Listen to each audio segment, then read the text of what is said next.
أعوذ بالله من الشيطان الرجيم بسم الله الرحمن الرحيم الحمد لله رب العالمين خالق السماوات والأرضين الواحد الأحد الفرد الصمد الذي لم يتخذ صاحبة ولا ولدا والصلاة والسلام على أشرف الأنبياء والمرسلين سيدنا ومولانا أبي القاسم محمد اللهم صل على محمد وعلى آله الطيبين الطاهرين المعصومين الذين أذهب الله عنهم الرجس وطهرهم تطهيرا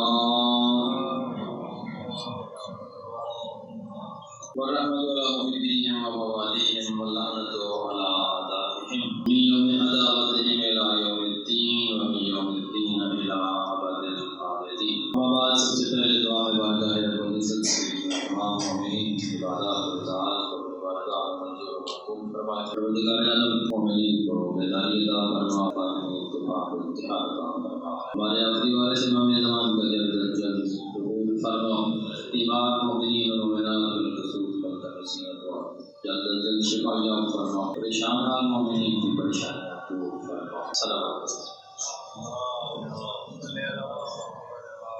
گزشتہ جمعہ عرض کی تھی کچھ گزارشات سلیبس کے حوالے سے، تو آج میں اسی پہ کچھ تھوڑی مزید باتیں آپ کے سامنے پیش کرنا چاہتا ہوں. دیکھیے بات یہ ہوتی ہے کہ وقت گزرنے کے بعد اگر انسان کے اندر بیداری پیدا ہو یا احساس پیدا ہو، اس کے اندر فائدہ نہیں ہوتا. جب تک کسی چیز کا وقت ہے اس وقت تک اسے سنبھال لینا چاہیے. حکومت کی طرف سے جو فیصلے کیے جاتے ہیں، ظاہر ہے جیسا کہ گزشتہ جمعہ عرض کیا تھا کہ ریاست اپنے مسببات، اپنے قوانین، اپنے طریقہ کار کو جبر کے ذریعے، زور زبردستی کے ذریعے نافذ کرنے کا طریقہ کار رکھتی ہے. جب اس کے طے کیے ہوئے اصول قانون بن کر پاس ہو جاتے ہیں تو پھر سارے لوگوں کو اس کی پابندی کرنا پڑتی ہے. اگرچہ یہ ریاست کی ذمہ داری ہے کہ وہ تمام شہریوں کے حقوق کا خیال رکھے، لیکن یہ نہیں سمجھنا چاہیے کہ ریاست کو بہت یہ کام نہیں کرے. جب تک ہمارے اندر اپنے حقوق کا شعور نہ ہو اور ہمیں اپنے حق لینے کا طریقہ کار نہ آتا ہو یا اپنے حق کا مطالبہ کرنے کا طریقہ نہ آتا ہو، اس وقت تک ریاست آسانی سے حق نہیں دیتی. اس لیے ہمیں سب سے پہلے تو اس کو سمجھنا چاہیے کہ آخر یہ چیز ہے کیا. سلیبس کے حوالے سے، نصاب کے حوالے سے بہت عرصے سے اس ملک کے اندر کوششیں ہو رہی ہیں اور جاری ہیں. ان کے کیا آداب و مقاصد ہیں فی الحال میں ان پہ بات نہیں کرنا چاہتا. کیا طریقہ کار ہے اس کا اور جو کچھ وہ کر رہے ہیں اس پہ بات کرتا ہے. جب سلیبس کی یکساں سازی کی بات آتی ہے کہ پورے ملک کے اندر ایک جیسا سلیبس ہو، تو اس کے مختلف پہلو ہیں. مثلا یہ کہ سائنس کے حوالے سے کیا پڑھایا جا رہا ہے. سارے اسکولوں میں کیا ایک ہی لیول کی سائنس پڑھائی جا رہی ہے یا مختلف لیولس کی پڑھائی جا رہی ہے. گورنمنٹ کے اسکول میں پڑھنے والے بچے کی سائنسی معلومات اور ڈیکن ہاؤس یا سٹی اسکول میں پڑھنے والے بچے کے جو نالج ہے، سائنٹیفک نالج، کیا وہ برابر ہوتی ہے؟ ظاہر ایسا نہیں ہوتا. تو اس لحاظ سے اسی طرح دوسرے میتھ کے حوالے سے لے لیں، سوشل اسٹڈیز کی بات کر لیں، انگلش لینگویج کی بات کر لیں، کسی بھی حوالے سے دیکھیں تو ظاہر ہے ان کا کیا ہے وہ برابر نہیں ہوتا، کام مختلف ہوتا ہے. پھر اسکولس کا آگے معیار مختلف ہوتا ہے. تو اس حوالے سے جب یہ نعرہ بلند کیا جاتا ہے کہ ہم پورے ملک میں ایک جیسا نصاب نافذ کرنا چاہتے ہیں، تو یہ بڑا خوشگوار لگتا ہے. ہر بندے کو بڑا اچھا لگتا ہے کہ یہ بڑا اچھا کام ہو رہا ہے. اور جیسا کہ وزیر اعظم صاحب نے اعلان کیا تھا، یہ 16 اگست 2021 کی بات ہے جب وزیر اعظم صاحب نے اعلان کیا تھا کہ ہم اس ملک میں یکساں نصاب جو ہے نا وہ نافذ کرنے جا رہے ہیں، کیونکہ ملک کے اندر طبقاتی نظام تعلیم نافذ ہے. اب دیکھیے نعرہ تو بڑا خوش کن لگایا انہوں نے کہ ملک میں طبقاتی نظام تعلیم نافذ ہے، لیکن اس طبقاتی نظام تعلیم کو ختم کرنے کے لیے جو ضروری اقدامات تھے وہ انجام نہیں دیے. کیونکہ طبقاتی نظام کیا ہوتا ہے؟ طبقاتی نظام یعنی کلاس سسٹم بنیادی طور پر سرمایہ کی غیر منصفانہ تقسیم کے نتیجے میں وجود میں آتا ہے. تو جب آپ سرمایہ کی تقسیم کے حوالے سے کوئی اقدام ہی نہ کریں اور صرف تعلیم کو لے کر بیٹھ جائیں تو شاید یہ کام نہ ہو سکے جس طرح آپ چاہتے ہیں. بڑا مشکل ہے. خیر اس کے سارے پہلو ہیں، میں اس مختصر وقت میں ساری حوالے سے شاید بات نہ کر سکوں. پھر موقع ملا تو کسی اور دن اس پہ بات کر لیں گے. آج صرف اسلامیات کے حوالے سے جو سلیبس دیا ہے گورنمنٹ نے، صرف اس پہ بات کریں. آپ نے علماء کی کانفرنسز بھی، پریس کانفرنسز سنی ہوگی میڈیا کے ذریعے، جیسے کہ علامہ حافظ ریاض نقوی صاحب نے بڑی اچھی باتیں کی، اچھے نکات کی نشاندہی کی، اور دوسرے علماء نے بھی اس حوالے سے رہنمائی کی ہے. اس میں یہ کہا گیا کہ دیکھیے جو درود پاک ہے اس کے حوالے سے جو چیز نظر آئی ہے، خاص طور پر علماء نے اس کو ہائی لائٹ کیا ہے، یا یہ کہ غزوات میں کیا ہے مولا علی علیہ السلام کا ذکر جو ہے نا اس کو محدود کر دیا گیا ہے یا سرے سے نکال دیا گیا ہے. لیکن مسئلہ صرف اتنا نہیں ہے جیسا کہ میں نے گزشتہ جمعہ عرض کیا. پہلے تو میں اس حوالے سے آپ بات کر لوں کہ جو یہ درود کے حوالے سے سے نقطہ اٹھایا ہے. دیکھیے جو میرے پاس جو سلیبس ہے یہ گورنمنٹ کی آفیشیل ویب سائٹ سے میں نے ڈاؤن لوڈ کیا ہے. اس میں انہوں نے پورے اسلامیات کا جماعت اول سے لے کر جماعت لاہور تک پورا پیٹرن دیا ہوا ہے، پورا ایک خاکہ دیا ہوا ہے سلیبس کا کہ اس طریقے سے انہوں نے پڑھانا ہے. اور اس پیٹرن میں جہاں بھی حضرت محمد صلی اللہ علیہ وآلہ وسلم کا نام آیا ہے، چاہے انہوں نے حدیث نبوی کے عنوان سے لکھا ہے یا کسی اور عنوان سے، جب بھی نام آیا ہے تو نام کے ساتھ جو لکھا ہے درود شریف صلی اللہ علیہ وعلی آلہ واصحابہ وسلم، یہ بیچ میں انہوں نے جو ہے اضافہ کیا ہے. پوری امت جو اتنے عرصے سے جس درود پہ چلی آ رہی تھی اس کی بجائے انہوں نے اس میں اضافہ کر لیا ہے. وہ آپ کے نزدیک اصحاب کا درود پہ بھیجنا ہو سکتا ہے کچھ فرقوں کے نزدیک ضروری ہو یا کچھ فرقوں کے نزدیک مستحب ہو، اس پہ ہمیں وہ فرقہ وارانہ بات ہم نہیں کر رہے کہ کس کے نزدیک کون سا صحیح ہے اور کس کے نزدیک کون سا غلط ہے. بات یہ ہے کہ آپ ایک ایسا سلیبس دینا چاہ رہے ہیں جس پہ پوری قوم مطمئن ہو. اعلان آپ نے یہ کیا ہے کہ پوری قوم مطمئن ہو، تو یہ پوری قوم اس درود پہ کیسے مطمئن ہوگی؟ آپ نے درود پہ ہی لوگوں کو کیا ہے آپس میں لڑا دینا ہے. باقی بات تو بات کی بات چلی جائے کہ جہاں بھی آپ اس درود کی بات کر رہے ہیں اصحاب کو بیچ میں شامل کر رہے ہیں. اب اصحاب آپ کے نزدیک سب عادل ہوں گے لیکن شیعہ کے نزدیک تو سب اصحاب عادل نہیں. جو درود پرانا چلا آ رہا ہے جیسا کہ درود ابراہیمی میں بھی صرف آل کا ذکر ہے، اللہم صلی علی محمد وعلی آل محمد کما صلیت علی ابراہیم وعلی آل ابراہیم، جس طرح کے یہ لوگ پڑھتے ہیں. بہرحال اس درود ابراہیمی پہ ہمیں کوئی اعتراض نہیں، اس میں صرف آل کا ذکر ہے. تو ویسے جو مختصر درود چلا آ رہا ہے صلی اللہ علیہ وآلہ وسلم، اور اس سے پہلے سلیبس کی جو بکس چلتی تھی ان کے اندر بھی اتنا ہی، جب بھی پیغمبر گرامی قدر کا نبی کریم صلی اللہ علیہ وآلہ وسلم کا نام آتا نام صلی اللہ علیہ وآلہ وسلم دیکھا جاتا تھا. لیکن اب کیا ہے، اسی پیٹرن کے آخر پہ آپ گورنمنٹ کی آفیشیل ویب سائٹ پہ جا کے اسلامیات کی وہ پیٹرن کو ڈاؤن لوڈ کر کے دیکھ سکتے. آخر پہ انہوں نے دستور بھی دیا ہوا ہے کہ جب بھی نبی کریم صلی اللہ علیہ وآلہ وسلم کا نام کسی بھی کتاب میں لکھا جائے تو پورا درود لکھنا ہے. اور نام کس طرح لکھنا ہے؟ حضرت محمد رسول اللہ خاتم النبیین صلی اللہ علیہ وآلہ وصحبہ وسلم. بھائی جو مسلمان ہیں سارے پیغمبر کو رسول مانتے تھے، پہلے بھی تو ذکر ہوتا تھا، جو کتابیں ہم نے پڑھی تھی تب بھی تو یہی کتابیں آئی تھی نہیں تھی، اس میں صرف حضرت محمد صلی اللہ علیہ وسلم. اب کس سے آپ کو خوف لاحق ہو گیا ہے؟ کس چیز سے خوف لاحق ہو گیا کہ ضروری ہو گیا کہ ساتھ مطلب رسول اللہ؟ چلو اس میں اعتراض نہیں ہے، رسول اللہ کے رسول اللہ مانتے ہیں، آپ بھی مانتے ہیں، مسلمان صاحب اس کو مانتے ہیں، خاتم النبیین بھی ایسا مانتے ہیں، آج اعتراض بھی نہیں ہے. لیکن کیا کہ اس کی ضرورت کیا ہے کہ ہر جگہ اس کا ذکر کیا جائے؟ اور پھر جب اس میں ساتھ آپ اصحاب کو شامل کر لیں گے، اصحاب کی جب آپ بات کریں گے تو ظاہر ہے پھر وہ مشکل پیش آ جائے کہ اصحاب جو ہیں وہ سب کے سب جو ہے ان کے اوپر ضرور آ جائے گا، جبکہ ہمارے نزدیک ایسا نہیں ہے. تمام صحابہ عادل نہیں، دوبارہ مباحثے دونوں مذاہب کے ہوتے رہے ہیں، کتابیں لکھی گئی. تو آپ یہ چیزیں شامل کر کے بچوں کے اندر کیا ہے ان کے مذہبی جذبات کی آپ کیا کریں گے تو نہیں کریں گے کہ مذہبی جذبات اور احساسات کو ٹھیس پہنچائیں گے جب آپ اس طریقے سے بنائیں. اچھا پھر آگے چلتے ہیں. میں نے جیسے کیا کہ بات صرف اتنی نہیں ہے، درود شریف تک بات ختم نہیں ہوئی ہے. آگے چل کر یہ کیا کرتے ہیں کہ بچوں کو کلمہ طیبہ یاد کروائیں. کلمہ طیبہ لازم یاد کروانا. جب یاد کروائیں گے کتنا ہوگا؟ لا الہ الا اللہ محمد رسول اللہ. اس میں بھی تو ہمیں اعتراض ہے، ہمارا تو کلمہ یہاں مکمل نہیں ہوتا. لا الہ الا اللہ محمد رسول اللہ علی ولی اللہ وصی رسول اللہ وخلیفۃ بالآخر. جب آپ نے لوگوں کو یہاں تعلیم دینا ہے کہ کلمہ صرف اتنا ہی ہے، تو اس کا مطلب ہے کہ کوئی اگر زیادہ پڑھتا ہے تو پھر وہ کدھر جائے گا؟ لوگوں کے پڑھنے والے بچوں کے ذہنوں میں یہی آئے گا کہ یہ جو پڑھ رہے ہیں یہ شاید اسلام سے نعوذ باللہ خارج ہے. ابھی کچھ عرصہ پہلے کی بات ہے، یہاں چپڑ بازار میں کتابوں کی ایک دکان ہوا کرتی تھی، تو میں کوئی کتاب وہاں لینے چلا گیا. وہاں پہ اتفاق سے فقیر مانگنے والا آیا، اس نے کہا کہ مجھے دکاندار نے کیا کہا، اپنے دکان کا نام نہیں ہوگا نا، یہ خلاف اصول. دکاندار نے کہا کہ پہلے مجھے کلمہ سناؤ. جس طرح کا کلمہ سکولوں میں پڑھا کے بھیجیں گے، سننے والے نے وہی سننا ہے. تو اس نے سنا دیا پورا لا الہ الا اللہ محمد رسول اللہ. سادگی میں جیسے وہ بچے وسیع و یا رسول اللہ حبیبۃ بالآخر، جیسے ہمارے بچے یاد کرتے ہیں وسیع و یا رسول اللہ. چلے اس میں عربی گرامر کے لحاظ سے مسٹیک تھی جو کچھ تھی. اس نے کیا کہا دکاندار نے، بھائی یہ تو مسلمانوں والا کلمہ ہی نہیں، تم جب مسلمان نہیں ہو تو میں تمہیں کوئی چیز مانتی ہوں، میں تمہیں کوئی چیز نہیں. ویسے اس کو دکان سے باہر نکالا. اب ایسی ذہنیت ہی تشکیل پائے گی جب آپ نے شروع سے بچے کے ذہن میں بٹھا دینا ہے کہ یہ کلمہ ہے. آپ نے بتانا ہی نہیں ہے کہ دوسرے مسالک کا کیا نقطہ نظر ہے، دوسرے مذاہب کا کیا نقطہ نظر ہے. آپ نے اپنے پورے سلیبس میں مذاہب کے تعارف کو شامل ہی نہیں کیا. آپ نے صرف ایک مکتب خلافت کا ذکر کیا اور اسی کو آخر تک لے کے گئے. اچھا یہ ایک بات. پھر آگے چل کر اس کے اندر جو ہے نا وہ لازم قرار دیا گیا ہے کہ وضو کے مسئلے کو شامل کیا جائے. وضو کا طریقہ جو ہے وہ بچوں کو یاد کروایا جائے. اب ظاہر ہے وضو کے طریقہ کار میں بھی فرق ہے. اہل سنت کا طریقہ مختلف ہے، شیعہ بچوں کا طریقہ مختلف ہے. آپ شیعہ بچوں کو اسی طریقے سے سکھائیں گے، وہ گھر آ کے کوئی اور طریقہ سیکھیں گے، ادھر سے کوئی اور طریقہ سیکھیں گے، تو یہ ان کے مذہبی جذبات کو ٹھیس نہیں پہنچے گی. آپ کس طرح کی یکساں سازی کر رہے ہیں؟ آپ لوگوں کو صرف ایک طریقہ کار بتانا چاہتے ہیں، یا تو کوئی سارے مذاہب کا تعارف پیش کریں. پھر آگے چل کر اگلے مرحلے میں کہ نماز جو ہے اس کا بھی پورا تعارف شامل ہے. پوری نماز پڑھائیں گے بچے کو، پریکٹیکلی وضو بھی کروایا جائے، نماز بھی پڑھائیں. اب جب نماز پڑھائیں گے آپ، نماز پڑھنے کا طریقے میں بھی جزوی صحیح اختلافات موجود ہیں شیعہ اور اہل سنت. یا تو وہاں پہ اساتذہ موجود ہوں شیعہ کے، جو شیعہ کے بچوں کو الگ سے نماز ان کے طریقہ کار کے مطابق پڑھا دیں. یا اگر اساتذہ موجود نہیں ہے تو پھر آپ کا جو ایک استاد ہوگا، فرض کریں اہل سنت ہے تو اس نے تو اپنے طریقے سے ہی پڑھانا ہے. پھر وہ نماز جو ہے نا وہ ان کے نماز کا کیا بنے. اس کے علاوہ جو بڑی مشکل ہوتی ہے کہ وہ جو بچے ہوں گے ان بچوں کے ذہن میں تو یہی بیٹھے گا نا بھائی صرف یہی طریقہ نماز کا، یہ جو باقی پڑھ رہے ہیں نا، یہ جو ہاتھ کھول کے پڑھ رہے ہیں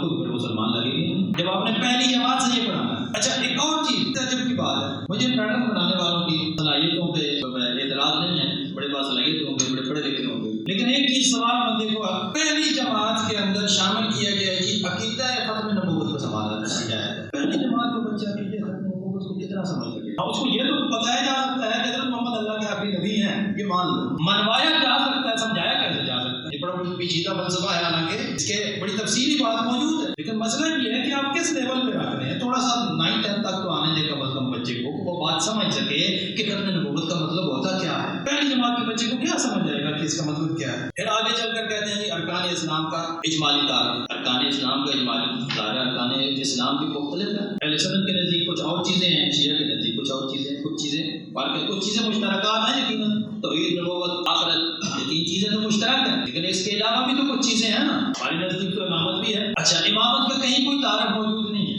پورے اس سلیبس کے اندر مکتب امامت کا کوئی تعارف نہیں ہے. مکتب خلافت کو ہی اسلام کا نمائندہ مکتب کے طور پر پیش کیا گیا. تو کیا صرف اسلام نے اتنی 14 صدیوں میں صرف ایک مکتب پیدا کیا ہے باقی مکاتب کے ذریعے؟ پھر شیعہ جو روز اول سے، اسلام کے روز اول سے ساتھ برابر طور پر موجود ہیں اور اپنے وجود کا اظہار کرتے آ رہے ہیں، ان کا ذکر کہاں جائے گا؟ ان کی بات کہاں جائے گی؟ یہ ہوگی بات اس حوالے سے، نماز کے حوالے سے، ارکان اسلام کی بات یہاں. اچھا ایک اور چیز، دوسری جماعت کے سلیبس میں، اسلامیات کے سلیبس میں لکھا گیا ہے عصری تقاضوں سے آشنائی. اس پہ بھی میں بڑا حیرت زدہ ہوں. بڑے بریلینٹ لوگ ہیں شاید وہ جو پیٹرن بنا رہے ہیں، ہم سے بہت آگے ہیں. دوسری جماعت کے بچے کو عصری تقاضے کیا سمجھ؟ عصری تقاضے ہوتا کیا ہے؟ شاید اس کو اصل کا معنی نہ پتا ہو جس کو آپ عصری تقاضے سمجھانا چاہتے ہیں. اچھا ہیڈنگ بہت بڑی ہے، عصری تقاضے. نیچے جائیں، صحت و صفائی کا عنوان. مین ہیڈنگ کیا ہے؟ عصری تقاضے. نیچے اس عصری تقاضے کی ہیڈنگ کے نیچے جو تفصیل بتائی گئی ہے، ابواب بتائے گئے ہیں، وہ دوسری جماعت سے 9ویں جماعت تک صرف صحت و صفائی کے مسائل.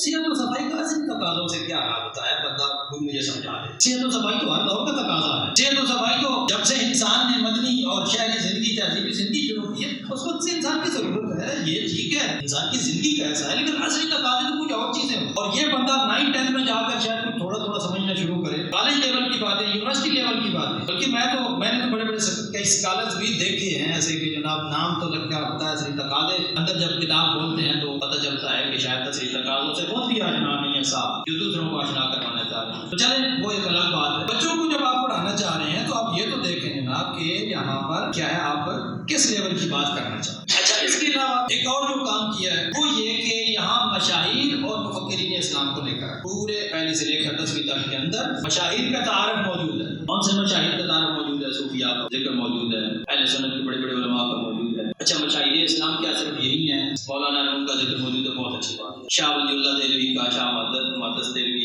شاہ عبدالعزیز محدث دہلوی. تو کیا شیخ مفید مفکر اسلام نہیں تھے؟ کیا شیخ طوسی مشاہیر اسلام میں سے نہیں تھے؟ کیا سید مرتضیٰ کی خدمات کم ہیں؟ کیا علامہ علی کی خدمات کم ہیں؟ ان کو ذکر کیوں نہیں لایا گیا؟ مشاہیر اسلام آپ صرف مخصوص لوگ پڑھانا چاہتے ہیں. حتیٰ کہ آپ یہاں تک آئیں کہ پاکستان کے صوفیاء کا بھی انہوں نے غوث اعظم کا ذکر کیا ہے، وہ بغداد میں جو تھے. پاکستان کے صوفیاء کا ذکر کیا ہے، شاہ عبد اللطیف کا، امام کا، اور حضرت شہباز قلندر کا، سب کا ذکر کیا. بڑی اچھی بات ہے، ہونا چاہیے. مجھے اس پہ اعتراض نہیں کہ کیوں کیا. مجھے یہ ہے کہ ہمارے بڑے بڑے مفکرین کا کیوں تعارف شامل نہیں کیا. پھر آپ نے صرف ایک مخصوص سوچ کے حامل لوگوں کو تو سامنے رکھا ہے، باقی لوگوں کو بھولے جا بھی تو کسی سرزمین کا مطلب باشندہ تھا، وہ بھی صوفی تھا، کبھی گلزار عمل کرے اس کو نہیں. جو محبت، رواداری اور رحمت کا درس ہے اس کو بیچ میں سے نکال دو. جو لڑانے کی کوشش کرے، حضرت شیخ احمد سرندی ہر جگہ ان کو شامل ہوتا ہے اور شامل کیا وہ ہوتا ہے. انہوں نے کیا کیا تھا؟ صرف مسلمانوں کو آپس میں لڑانے کے اور کیا کیا؟ آپ نے مجھے اہل ثانی کا بہت بڑا لیبل دے دیا کہ ثانی یعنی 1000 الف ثانی 1000 ہے لوگوں کے مجدد تھے پورے 1000 سال کے لیے. ان کا کام کیا تھا؟ ان کو کام دیکھیں کہ وہ شیعہ کے خلاف مطلب کیا کچھ کرتے. اچھا اس کے علاوہ خلفاء کا تعارف، تمام خلفاء کا تعارف کلاسز کے اندر جو ہے نا اس پیٹرن کے اندر شامل ہے کہ تمام خلفاء کا ایک کر کے ذکر جو ہے نا وہ موجود. اب بات یہ ہے کہ خلفاء بھی متنازع ہیں. جو مکتب تشیع ہے شروع دن سے یہ کہتے ہیں کہ ہمارے نزدیک خلیفہ برات امیر المومنین علی بن ابی طالب ہے. آپ نے ان کو چوتھے نمبر پہ رکھا ہوا ہے. تمام خلفاء کا آپ نے تعارف کروایا امیر المومنین فلاں فلاں فلاں. شیعہ کے نزدیک تو امیر المومنین کا لقب صرف حضرت امیر المومنین علی بن ابی طالب کے ساتھ مخصوص ہے.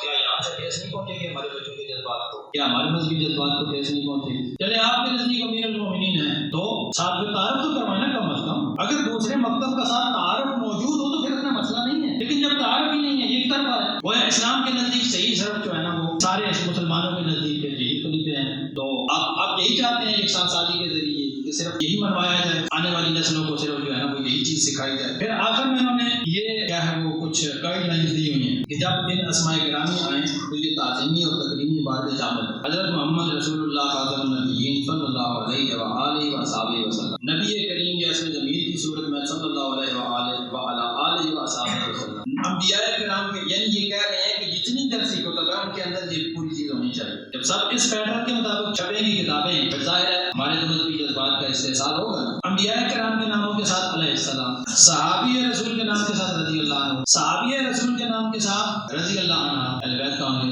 اہل بیت کا ذکر ہی نہیں ہے کہ اہل بیت کا جب ذکر ہوگا تو پھر کیا کریں گے؟ بزرگ ولی محدث فقیہ کے نام کے ساتھ رحمۃ اللہ علیہ، صوفیاء فقہاء اولیاء سب آ گئے.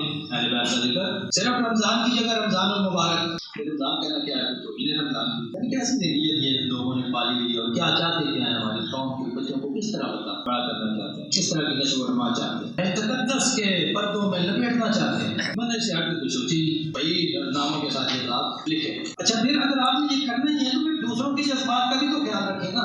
یہ تو نہیں کہ صرف آپ اپنے ایک فرقے کو اس کے جذبات کا خیال رکھیں اور باقی سارے کو چھوڑ دیں اپنے حال پر. باقی لوگوں کا جو استحصال ہوتا ہے ہوتا رہے. یہ ساتھ میں لایا تھا لیکن ابھی وقت نہیں ہے کہ اس کی ساری چیزیں میں آپ کی خدمت میں پیش کروں. تقریباً خلاصہ تو میں نے بہرحال آپ کو سنا دیا کہ اس کے اندر کتنی چیزیں تھیں. اچھا ایک چیز جو اور انسان کے لیے بڑی باعث حیرت ہے، کسی وزیر کا بیان اگلے دنوں پڑھا تھا کہ جب اس سے کہا گیا کہ یہ جو آپ پڑھاتے ہیں یہ تو مسلمانوں کے لیے ہے تو غیر مسلم بچے کہاں جائیں گے؟ اس نے کہا کہ جب مسلمانوں کے جب یہ اسلام کے اوپر درس دینا ہے تو غیر مسلم بچوں کو کلاس سے باہر نکالتے ہیں. اللہ اکبر، کیا لعنت ہے! کیسے کیسے بریلینٹ لوگ ہیں. اور یہ حل ہے آپ کے پاس غیر مسلم بچوں کو کلاس سے نکال دو.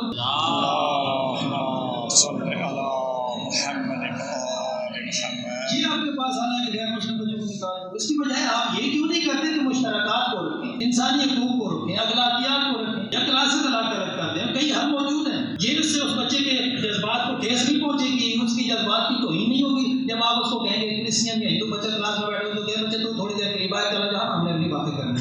یہ کون سی کون سی؟ اچھا ایک اور چیز جس کی طرف توجہ دلانی، اس نصاب کی تدوین میں کچھ اور متنازع لوگوں کو بھی شامل کیا گیا. مثلا عمرو بن عاص خصوصی طور پر فتویٰ میں اس کا ذکر اور اس کا ہے کہ اس کی پوری ڈیٹیل اساتذہ بتائیں بچوں کو. عمرو بن عاص ہمارے نزدیک متنازع ہے، آپ کے لیے شاید قابل احترام ہوگا، ہمارے لیے متنازع ہے کیونکہ وہ امیر المومنین علی بن ابی طالب کے مقابل آنے والا بندہ ہے. جو علی کے خلیفہ برات کے مقابل پر آئے اس کو ہم کیسے اسلامی ہیرو مان لیں؟ اور اس کا بیٹا عبداللہ بن عمرو بن عاص وہ بھی اس میں شامل ہو گئے، فاتحین شامل ہو گئے، یہ ہیرو شامل ہو گئے. اہل بیت کو جو ہے وہ اس طریقے سے نظر انداز کیا گیا. اور کہیں پر ذکر آیا بھی ہے جیسے حضرت زید بن علی کا ذکر ہے، امام جعفر صادق کا بھی مثلا ذکر غائب ہے، لیکن جناب زید بن علی کا ذکر ہم نے کیا